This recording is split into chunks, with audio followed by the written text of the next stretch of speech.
தர்ஷாவை தேடி வரும் காதலி. ரேணுகாவிற்கு வந்த சோதனை. திருமணம் நடக்குமா? வாங்க பார்க்கலாம்.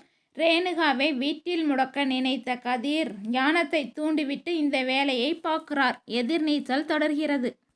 சன் டிவி தொலைக்காட்சியில் எதிர்நீச்சல் சீரியலில் 2ஆம் பாகம் விறுவிறுப்பாக சென்று கொண்டிருக்கிறது. ஆதி குணசேகரன் வீட்டில் உள்ள பெண்களுக்கு எதிராக செய்த கொடுமைகளை எல்லாம் போலீசிடமும் நீதிமன்றத்திடமும் கூறினர்.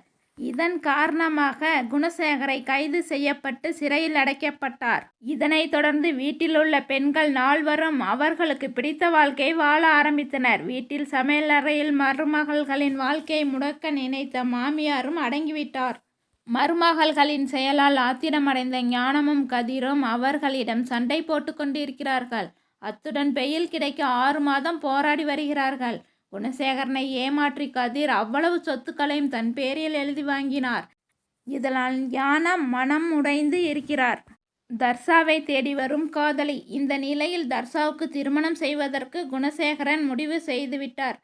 அவரின் ஆசைப்படி தர்ஷாவும் திருமணத்திற்கு ஒப்புக்கொண்டு அடுத்தடுத்த வேலைகள் நடந்து கொண்டிருக்கிறன. இப்படி ஒரு சமயத்தில் ஞானம் மற்றும் ரேணுகாவின் ஒரே மகளான ஐஸ்வர்யா காணாமல் போகிறார்.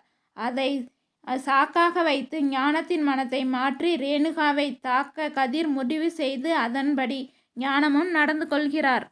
மருமகளாக இந்த வீட்டில் மட்டும் வேலை பார்த்து கொண்டு இருக்கும்படி விசாலாட்சியும் கூறினார். ஞானம் இப்படி மிருகத்தனமாக நடந்து கொள்வதை வீட்டில் உள்ள அனைவரும் பார்த்து வியக்கிறார்கள்.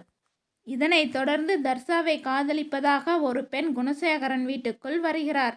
தர்ஷனிக்கு நடந்தது போல் இந்த திருமணம் நடக்குமா, அல்லது காதலியாக வரும் பெண்ணையே திருமணம் செய்து வைப்பார்களா? இதனை பொறுத்திருந்துதான் பார்க்க வேண்டும். அடுத்த எபிசோடில் பார்க்கலாம் வாங்க.